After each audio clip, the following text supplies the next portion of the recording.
Good morning students. Today we will revise the uses of dimensional equations. So there are mainly three uses. अगर तो paper में question आता है write the uses of dimensional analysis, then you have write the three uses. First is the conversion of system of units into another, मतलब हम एक system के units को दूसरे में कन्वर्ट कर सकते हैं. Second use is we can check the correctness of different formulas or various formula. Third is derivation of new formulas या फिर डेरिवेशन ऑफ फार्मूलाज, मतलब क्या है, हम करेक्टनेस भी चेक कर सकते हैं कि फार्मूला जो गिवन है वो करेक्ट है या नहीं है. थर्ड, हम जो न्यू फार्मूलाज है वो भी ड्राइव कर सकते हैं. So today we will discuss conversion of one system of units into another.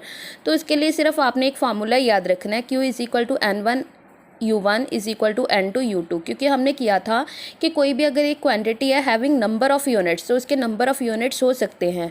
तो U1 की वैल्यू कितनी लेते हैं हम, M1 power A L1 power B T1 power C. और सेम हियर U2 की वैल्यू फिर कितनी हो जाएगी, M2 power A L2 power B T2 power C. MLT are fundamental units. Here is a formula N2 is equal to N1. हम values put करेंगे, same इसी formula में ही पुट करनी है. N2 की वैल्यू U2 यहाँ जाके क्या हो जाएगा, डिवाइड. तो वैल्यूज़ पुट करेंगे तो हमारे पास ये फॉर्मूला आ जाएगा. जब भी आपने कन्वर्जन करनी है तो यही फॉर्मूला यूज़ करना है. फॉर एग्जांपल मान लो हमें कन्वर्जन है, कन्वर्ट 1 न्यूटन इनटू डाइन. हमने न्यूटन को डाइन्स में कन्वर्ट करना है. देखो न्यूटन क्या है, SI unit of force, dyne क्या है, CGS यूनिट ऑफ फोर्स, मतलब दोनों फोर्स के यूनिट्स हैं. तो पहले तो आपको जो भी क्वेश्चन गिवन है तो आपने चेक करना है कि वहाँ पे जो यूनिट्स गिवन है वो कौन सी क्वांटिटी के हैं. तो यहाँ पे न्यूटन आ रहा है, न्यूटन किसके यूनिट है, फोर्स. और फोर्स का डायमेंशनल फार्मूला क्या होता है, M1 L1 T-2. It mean A की वैल्यू कितनी है, A, B कितना है 1, A की वैल्यू 1, B की वैल्यू भी कितनी है 1, C की वैल्यू कितनी है -2. तो फॉर्मूला यूज़ करेंगे हम, सीधा लिखा है 1 न्यूटन. 1 न्यूटन मतलब N1 की वैल्यू कितनी है 1. अगर 10 न्यूटन होता तो N1 की वैल्यू कितनी होनी थी 10. अगर हमें कोई स्पेसिफिक क्वांटिटी गिवन होती लाइक 1 किलोग्राम, तो M1 की वैल्यू कितनी होनी थी 1 किलोग्राम. अगर 5 किलोग्राम गिवन है तो 5 किलोग्राम. अगर गिवन होता 5 सेंटीमीटर, इट मीन L2 की वैल्यू 5 सेंटीमीटर गिवन है. अब तो कुछ भी नहीं, इन्होंने सिंपल बोला है कि 1 newton into dyne. It mean सिर्फ हमें इसकी वैल्यू गिवन है 1, बाकी सारे क्या हो जाएंगे 1. तो यहाँ पे 1 किलोग्राम 1 मीटर 1 सेकेंड अपॉन 1 ग्राम 1 सेंटीमीटर 1 सेकेंड. तो पावर्स हम फिल कर देंगे, ABC की वैल्यू पुट की. तो 1 किलोग्राम में कितने ग्राम्स होते हैं, 1000 ग्राम. 1 मीटर में सेंटीमीटर्स कितने होते हैं, 100 सेंटीमीटर.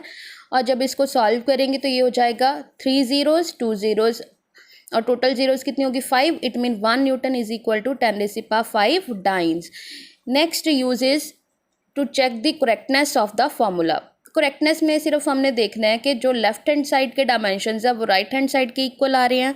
अगर आ रहे हैं तो हमारे पास फॉर्मूला क्या होगा, correct. For example check the correctness of the relation T क्या हो गया, time. It mean M0 L0, T हो गया सिर्फ इस साइड पे. तो 2 के कोई भी डायमेंशंस नहीं होते. √L/G, L is a length, G is the acceleration due to gravity. और जो एक्सेलरेशन ड्यू टू ग्रेविटी होता है उसके डायमेंशन होते हैं सेम एज एक्सेलरेशन. तो हमारे पास T का क्या हो गया, T. 2 के कोई भी डायमेंशंस नहीं होते because 2 is a pure number, pi is the constant. Pi क्या एक नंबर है, उसके भी डायमेंशंस नहीं होते. L क्या होगी, लेंथ मतलब L.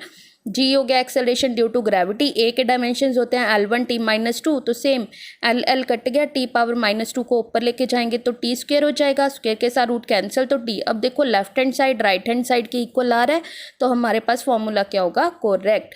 ऐसे हम कोई भी जो फॉर्मूला की करेक्टनेस है उसको चेक कर सकते हैं. Next use we will discuss in our next lecture. Thank you. Have a nice day.